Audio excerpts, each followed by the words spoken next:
And they're starting to make the connection that, okay, something's just not right. It's like, yeah, we agree. No. Can't tell you what that is. It's so convoluted, but something is different, isn't it?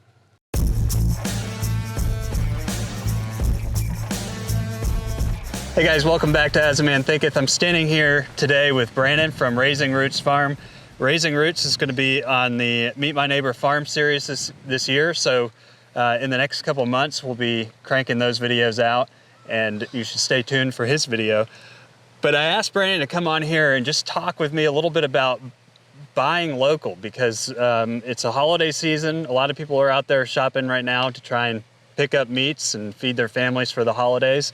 And we were just having a conversation about, you know, why we should be buying local, what it does to the local economy, and, you know, give you a little bit of a perspective of what a farmer has to do and the decisions they have to make when pricing their meat and stuff. Because we've seen some meat prices fluctuate all over the place over the last couple of years.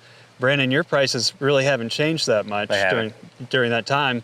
So if I'm buying local from somebody like you, how is that impacting the local economy, and does it come back to benefit me in some sort of way, being local myself? Sure. Well, the most immediate benefit back to the customer is that we're all contributing to the same local tax base. So anytime you support any local business, whether it's a farmer or a local, you know, mom and pa, you're supporting another local taxpayer just like yourself. And so that's the most obvious and immediate. But when it comes to specifically farmers, you know, it's kind of a misconception that farmers are sort of all by their lonesome, just selling whatever product. All the local farmers these days are largely connected with each other and typically collaborating, because that's what we have to do in order to operate in a world that's kind of run by big agriculture and large grocery chains and that sort of thing. So when somebody is choosing to support, you know, us at Raising Roots Farm, they're actually supporting a whole network of farmers that we're connected with. That's including the local farmer that I source beef from for our butcher shop. That's supporting the folks that I source turkeys from. But in addition to that, most farmers sell their livestock and a lot of their products to other farmers. So we grow for about a half dozen farmers piglets every year, and they'll come and buy anywhere from 2 to 4 litters a year. And they're called value-added producers. And there's whole grants out there that just support farmers that are operating under that model. And so for us, that whole network extends down to like northern parts of South Carolina. We support farmers in Charlotte, Virginia, Western North Carolina, and about 2 dozen homesteaders at the same time. So it's impacting not just the immediate local economy here in the city, but it affects the entire network of farmers that I collaborate and do business with as well. Now, when we talk about buying local, and you look at meat prices, for example, a lot of people have been complaining because you see the price of animals going down for producers while the price of meat is skyrocketing. When you sell beef in your butcher shop here, and you buy that beef from a local farmer, is he benefiting more from selling to you? Is he making out better on that end of the deal? Oh, yes. Yeah. Yes, significantly. But, yeah, so even you, when you're raising pigs for local homesteaders and stuff, right, you're making out better than going to the sale barn. For sure. Yeah, so yes. it's kind of supportive in that aspect as Big well. Time. Yeah. What do you think? Why do you think there's such a gap there with meat, with what we're paying at the grocery store versus what farmers are actually taking? There's a couple things at play. One of them you've already touched on, which is in the meat business, there's just some unpopular truths about how that whole game works. And it's complicated enough that I don't fully understand it all either. But the big agricultural world will buy cattle at prices way ahead of when that cow is actually butchered and makes it to grocery store shelves. And by doing so, they, through kind of a complicated way of controlling that supply there, they're controlling prices, and that is a big problem for farmers. Those margins that the farmer has made has been declining for many years. For us, we see not only that in play, but also grocery stores are kind of, it's not out of any evil or malice, but they're just doing business. So they know that when they take a loss leader, like a 29-cent a pound turkey at Thanksgiving, and drive that cost down, they're not trying to ruin farmers' lives. They're just deploying a smart sales tactic that they're big enough to be able to afford to do, to throw that loss leader out there and attract people to come and do all their Thanksgiving shopping in one place. So they're not losing money on that sale. They might be losing money on that item and driving that sale through other means, but that makes it challenging for farmers to be able to kind of operate in a climate like that. We can't compete with business models like that. I can't put turkey on sale for 29 cents a pound. Yeah. Well, not raised the way that you guys That's right. raise them. So, I mean, well, you don't raise turkey, but you have turkey here in your butcher shop, which is on your farm, that comes from a local source in Winston-Salem. Yep, that's right. Everything we have here is North Carolina raised or produced. So as a agritourism location and butcher shop, you're also selling other farmers' products. That's so right. It's kind of a big network. That's right. Yeah. And everybody benefits off of each other. When it comes to raising pigs the way that you raise them here, they're pasture-raised, so that's a big difference right there. Yeah. I mean, your cost is going to be higher because you've got to have more land for that. But the meat is superior, and the humane element is superior. Yeah. What can you tell me about raising pigs? I mean, we're going to have your video come out, but Sure. What do you think makes it so much better, just besides the obvious humane elements and the fact that they're doing more for the land? But what do you think makes them better? Well, first off, movement, it has a lot to do with it. They're out in sunshine, lots of vitamin D. They're getting micronutrients from the soil. They're getting all this natural iron. We don't have the problem that confinement has where they're dosing iron to pigs. We've got North Carolina red clay. It's all the iron they need. So they're out there licking that up and being pigs. When a pig is rooting, they're going after the roots of the plant because it's high in carbohydrates and it's good for their body. So that impacts taste and flavor and the health of the animal. We don't have to dose anything. I mean, they're a hardy breed that get everything they need from the kind of environment that they're in. One of the other things that is a big impact on this is genetics, and we are selecting a very specific hog, and we're after a very specific eating experience. And this particular animal has been performing on pasture for hundreds of years. They're nicknamed the orchard pig in the UK because that's where they thrived. And so it's also very intentional in terms of how we develop our program and select the kind of breed that we're going to raise. Now, another question that I just thought of, or point, is when you're raising hogs and other farmers are raising animals and you're competing based on, quality of the end product that you're raising, that makes a big difference in the quality of the product that the consumer's getting because you have to come out with a better product. You can't just throw a bunch of hogs in a barn and raise them the way a commercial guy does. It's selling 500,000 hogs each year for a $5 profit a head. You have to actually raise them in a quality environment and create a quality product to compete. Yeah. Low quality is cheap, and if I wanted to scale and just sell meat, I could go down and shop sale barn prices and get beef at $1 on the hoof or cheaper, probably cheaper. I could buy hogs for pennies on a dollar and just cut meat all day and sell sausage. But there's going to be no consistency. That eating experience is who knows what. I would be inheriting the practices of each of those farmers, whether it's a heavy hand on antibiotics or it's a fescue cow or whatever. And so to produce, to sign up for small farming and a high quality experience is to sign up for a labor of love for one thing, but a much higher cost structure and much more complicated business model than just confinement farming on the cheap. So, everything we do impacts that quality of that end product. So, for example, I could save 2 cents a pound on our feed by switching to something that was consisted of more wheat midlands and brewer's grain and things like that. But if that product is not managed right, it can dramatically change the impact of our fat composition. We don't want that.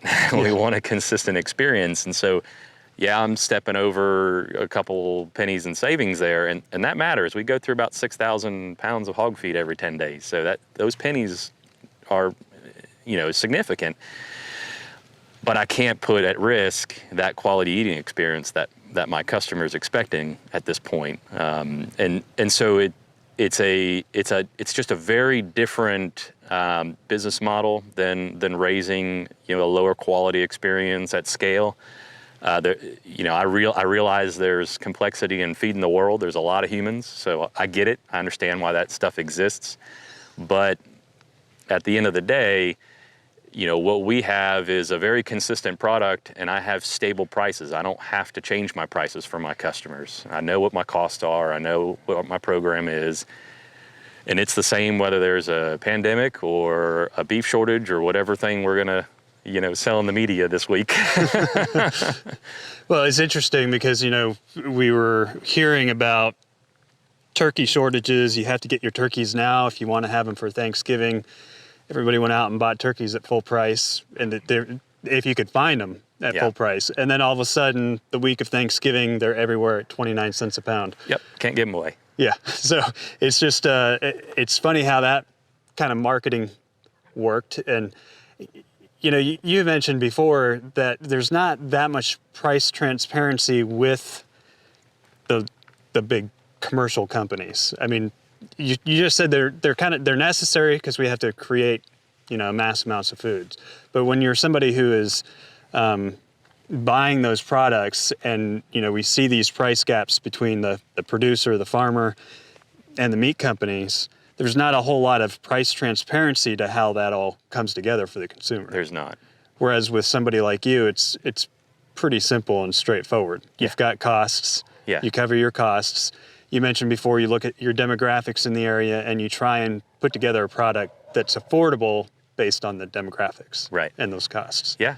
So, and I think it all works out, I hope, but it seems to be because, right now a lot of our beef is cheaper than grocery store prices, and that does not go unnoticed by customers. And they there's already, and this was even pre-pandemic, there is an increase in people who want that transparency, and more folks want to know what's going in their food and that whole thing, and that's growing.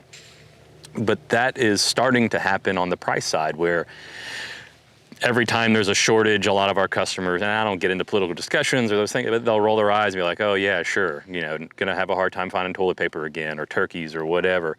And now that these big conglomerates are affecting customers on their wallet, that gets a lot of attention, and they're paying all this money for beef that hasn't changed from a quality perspective. It's the same stuff, but now they can head down the road and see that these local farmers that have high quality stuff that's all local and cheaper pricing, and they're starting to make the connection that, okay, something's just not right. It's like, yeah, we agree. No. Can't tell you what that is. It's so convoluted, but something is different, isn't it? So when it comes to buying local, we're also looking at agency over our body, because everything we consume, we're putting into our body, we're digesting it, we're eating it. Sure. We don't know if that animal has been humanely treated or raised. We don't know where it's come from. We don't know what country it's come from. Yeah. And we don't know what the farmer has put into that animal. And Sure. It's kind of like you are what you eat, right? Yeah. I mean, you eat something full of antibiotics, I mean, you're getting that into your system as well. So buying local isn't just about supporting the local economy, but it's about taking control over your own system, so to speak. Yeah, So. And I'd say even it's an investment in your local food scene, so that choice remains Yeah. that you have those options available. Right. It's a big deal, and I think more and more people understand that, and that transparency is so important to them. And what we're finding is that folks are really banding together in that small farm and kind of level, and putting together food hubs, viewing each other as collaborators and not competition. And farmers are really kind of speaking about more what products can we bring together, how can we reach more customers together, and that's a big part of it, because you're right, customers want to keep making that choice, and they want to have agency over their body, and it's also important though for them to have access and can afford it. And so the big motivation for us on kind of bringing all of the other people we can into the shop to that are locally sourced, and is that when someone comes out here, they can not only buy our product, but it's easy for them to have access to all of these other things as well that are raised responsibly, and kind of check all those boxes we're talking about humanely raised and good for us, and healthy and clean meats. So I completely celebrate that idea. We were vegetarian for 7 years because we couldn't really find, this was kind of back around the beginning of the organic movement, and it was hard to find, and if you could, it was so expensive, we couldn't afford it at the time that we were, so we just said, we're not going to eat it. Yeah. No one said I have to eat meat when I go to the grocery store, or no one said I have to eat fast food, so I'm just going to do away with all that and just not eat it. Well, and when it comes to organic, you guys don't have any organic labels on your food. No. But how organic would you compare what you have out here compared to that label in the store? Oh, leaps and bounds ahead. That I don't want to discredit it, because we have some peers that do a fantastic job growing produce that are have an organic label. So I teach their own. Particularly for meat, I just don't. Not a lot of it makes a lot of sense to me. What we they do have out a here, new GMO pig.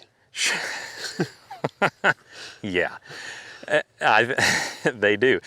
Our practices are clean, and I don't need a label, because my customers come and they can see it, and we're a customer-facing farm.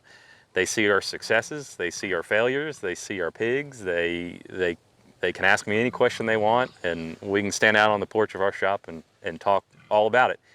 And so I find that just good old-fashioned relationships and transparency and just being an honest farmer that's all we need.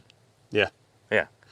Well, I appreciate it, Brandon, and we're actually going to be buying a breeder pig off you soon. Just trying to get some fencing up, or get rid of a bull that we can't seem to get processed anymore. I mean, what is the deal with that anyway? You ran into a situation during COVID where you couldn't have pigs processed for a while. Correct. You started building your butcher shop before the pandemic even started. Yeah. What's going on with the capacity situation there? I mean, is it really gotten? Nobody seems to really understand the supply chain there. It's confusing. It's very confusing, and it's like so in the state of North Carolina, we have several processors. There's quite a few processors here, but when the pandemic hit, every date just went away.